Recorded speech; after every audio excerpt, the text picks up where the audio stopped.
Legenda Batu Menangis. Pada zaman dahulu kala, hiduplah seorang janda tua dan putrinya yang cantik jelita bernama Darmi di sebuah desa terpencil di daerah Kalimantan Barat, Indonesia. Mereka tinggal di sebuah gubuk yang terletak di ujung desa. Sejak Papa Darmi meninggal, kehidupan mereka menjadi susah karena sang papa tidak meninggalkan harta warisan sedikit pun untuk memenuhi kehidupan Darmi dan mamanya. Untuk memenuhi kebutuhan hidup, sang mama bekerja di sawah atau ladang sebagai upahan. Sementara Darmi tumbuh menjadi seorang gadis yang manja. Apapun yang dimintanya harus dikabulkan. Selain manja, Darmi juga seorang gadis yang malas. Ia hanya berdandan dan mengagumi kecantikannya. Setiap sore, Darmi selalu berjalan-jalan di kampungnya tanpa tujuan yang jelas. Ia hanya memamerkan wajah cantiknya dan sama sekali tidak mau membantu sang mama mencari uang di sawah. Setiap kali mamanya mengajak bekerja di sawah, Darmi pun selalu menolak. "Nak, ayo bantu mama bekerja di sawah," ajak sang mama. "Tidak mau, aku tidak mau pergi ke sawah. Nanti kuku dan kulitku kotor terkena lumpur," jawab Darmi menolak. "Apakah kamu tidak kasihan melihatku, nak?" tanya sang mama. "Tidak, mama saja yang sudah tua bekerja di sawah. Karena tidak mungkin ada laki-laki yang tertarik pada wajahmu yang sudah keriput itu," jawab Darmi dengan ketus. Mendengar jawaban Darmi, sang mama tidak bisa berkata-kata. Dengan perasaan sedih, ia pun berangkat ke sawah untuk bekerja. Namun Darmi tetap saja tinggal di gubuk, terus mendandani dirinya agar terlihat lebih cantik. Setelah sang mama pulang dari sawah, Darmi meminta uang upah yang diperoleh mamanya untuk membeli alat-alat kecantikan. "Mana uang upah itu?" seru Darmi kepada sang mama. "Jangan, nak. Uang ini untuk membeli kebutuhan hidup kita hari ini," ujar sang mama yang memohon. "Tapi bedakku sudah habis. Aku harus beli yang baru," kata Darmi. "Kamu memang anak tidak tahu diri. Tahunya menghabiskan uang, tapi tidak mau bekerja," kata sang mama yang kesal. Walaupun kesal dan marah, sang mama tetap memberikan uang upahnya pada Darmi.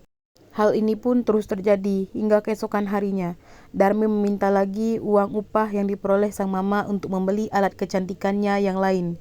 Keadaan ini selalu terjadi hampir setiap harinya. Pada suatu hari, sang mama hendak ke pasar dan Darmi berpesan untuk dibelikan sebuah alat kecantikan. Namun, mamanya tidak tahu alat kecantikan yang ia maksud. Kemudian, mamanya mengajak Darmi agar ikut ke pasar. "Kalau begitu, ayo temani mama ke pasar," ajak sang mama. "Aku tidak mau pergi ke pasar bersama mama," jawab Darmi yang menolak ajakan. "Tapi, mama tidak tahu alat kecantikan yang kamu maksud itu, nak," seru sang mama. Setelah didesak dan dengan perasaan terpaksa, Darmi bersedia menemani mamanya ke pasar, namun ia memberi isyarat. "Aku mau ikut ke pasar, tapi dengan syarat mama harus berjalan di belakangku," kata Darmi kepada sang mama. "Memangnya kenapa, nak?" tanya mama penasaran. "Aku malu kepada orang-orang kampung jika berjalan berdampingan dengan mama," jawab Darmi dengan ketus. "Kenapa harus malu, nak? Bukankah aku ini orang tua kandungmu?" tanya sang mama. "Mama seharusnya berkaca. Lihat wajah itu yang sudah keriput dan pakaian yang sangat kotor itu. Aku malu mempunyai orang tua yang berantakan seperti itu," seru Darmi dengan nada yang merendah. Walau sedih, sang mama menuruti permintaan sang putrinya. Setelah itu berangkatlah mereka ke pasar secara beriringan. Si Darmi berjalan di depan, sedangkan sang mama mengikuti dari belakang sambil membawa keranjang. Walau keduanya mereka adalah mama dan anak, penampilan mereka kelihatan sangat berbeda, seolah-olah bukan dari keluarga yang sama. Di tengah perjalanan, Darmi bertemu dengan temannya yang tinggal di kampung lain. Darmi, kamu mau kemana?" tanya temannya itu. "Ke pasar," jawab Darmi dengan pelan. "Lalu, siapakah orang di belakangmu itu? Apakah dia orang tuamu?" tanya lagi temannya sambil menunjuk mamanya Darmi yang membawa keranjang. Tentu saja bukan mamaku, dia adalah pembantuku," jawab Darmi dengan nada sinis. Seperti disambar petir, sang mama mendengar ucapan putrinya, namun ia hanya terdiam sambil menahan rasa sedih. Setelah itu, keduanya pun melanjutkan perjalanan menuju ke pasar. Tidak kemudian, mereka bertemu lagi dengan seseorang. "Hei Darmi, hendak kemana kamu?" tanya orang itu. "Ke pasar," jawab Darmi singkat. "Siapa yang di belakangmu itu?" tanya lagi orang itu. "Dia pembantuku," jawab Darmi yang mulai kesal dengan pertanyaan-pertanyaan itu. Jawaban yang dilontarkan Darmi tentu membuat mamanya semakin sedih dan sakit hati, tetapi sang mama masih kuat untuk menahan rasa sedihnya. Begitulah yang terjadi terus-menerus selama dalam perjalanan menuju ke pasar. Akhirnya sang mama berhenti, lalu duduk di pinggir jalan. "Ma, kenapa berhenti?" tanya Darmi heran. Beberapa kali Darmi bertanya, namun sang mama tetap saja terdiam dan tidak menjawab pertanyaannya. Saat kemudian, Darmi melihat mulut mamanya yang berbicara perlahan sambil mengadakan kedua tangannya ke atas. Mama sedang apa?" tanya Darmi dengan nada membentak. Sang mama tetap saja tidak menjawab pertanyaan anaknya, namun ia berdoa kepada Tuhan agar menghukum anaknya yang durhaka. "Ya Tuhan, ampunilah hambamu yang lemah ini. Hamba sudah tidak sanggup lagi menghadapi sikap anak hamba yang durhaka ini.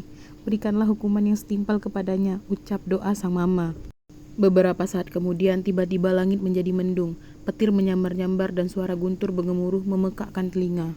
Hujan deras pun turun. Kemudian secara perlahan kaki Darmi berubah menjadi keras dan menjadi batu. Darmi pun mulai panik. Mama, apa yang terjadi dengan kakiku?" tanya Darmi sambil berteriak. Maafkan Darmi. Darmi tidak akan mengulanginya lagi, Ma," seru Darmi semakin panik. Namun apa hendak dibuat, nasi sudah menjadi bubur. Hukuman itu tidak dapat lagi dihindari. Perlahan-lahan seluruh tubuh Darmi berubah menjadi batu. Perubahan itu terjadi dari kaki, badan, hingga kepala. Anak durhaka itu hanya bisa menangis menyesali perbuatannya. Sebelum kepala anak berubah menjadi batu, sang mama masih melihat air mata menetes dari kedua mata putrinya. Semua orang yang lewat di tempat itu juga ikut menyaksikan peristiwa itu. Tak lama kemudian, cuaca kembali terang seperti semula, namun seluruh tubuh Darmi telah berubah menjadi batu. Batu itu kemudian mereka letakkan di pinggir jalan bersandar ke tebing. Oleh masyarakat setempat, batu itu mereka beri nama Batu Menangis.